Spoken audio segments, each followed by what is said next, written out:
My son Finn is probably the most amazing person I've ever met. He is funny, he's empathetic, he basically loves life.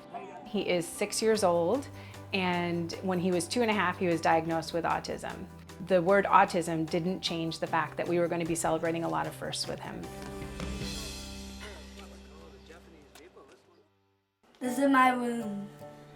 Before Finn had his diagnosis, in the back of my mind, I could kind of tell something was going on. He was doing things differently. It was kind of like I knew, but I didn't want to know. You love this kid so much, so it's really hard to actually accept that something's not going the way it's supposed to go. I left the conversation with the doctor and I felt very scared and very upset. My mind went to the worst possible scenario and I didn't know what his life was going to end up being, and it was a very scary thought for me.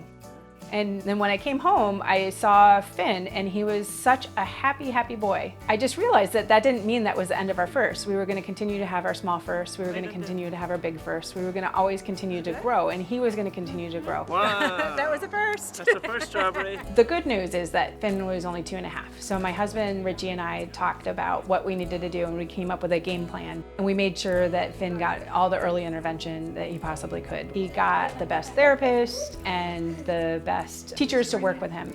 He is just blossoming. Every time we see him overcome one of the challenges or difficulties that he has and embrace the world in a new way, we celebrate it. We celebrate all of his firsts because they're important for him, and he really owns it. As small as riding a scooter, even though he didn't want to ride the scooter.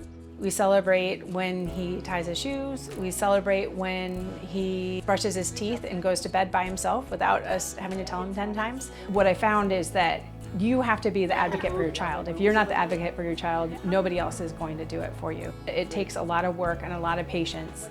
You have to be the one to figure out the best schools for them to go to. You have to figure out how to get them the support that they need. I don't think I've ever been as happy as I was when I got the call from his school that he actually got accepted. I screamed in my office, "Finn's in school!" Hey. Good job, buddy. One of my biggest worries for Finn is that he would ever feel bad about having autism. It's part of him, but it doesn't define him, and I don't want people to see Finn only through the autism spectrum. I want people to see Finn for the wonderful person he is, and I couldn't be more proud of him and of who he is, and I hope he always continues to feel that way about it himself. I'm actually pretty lucky because I think I got a pretty great kid.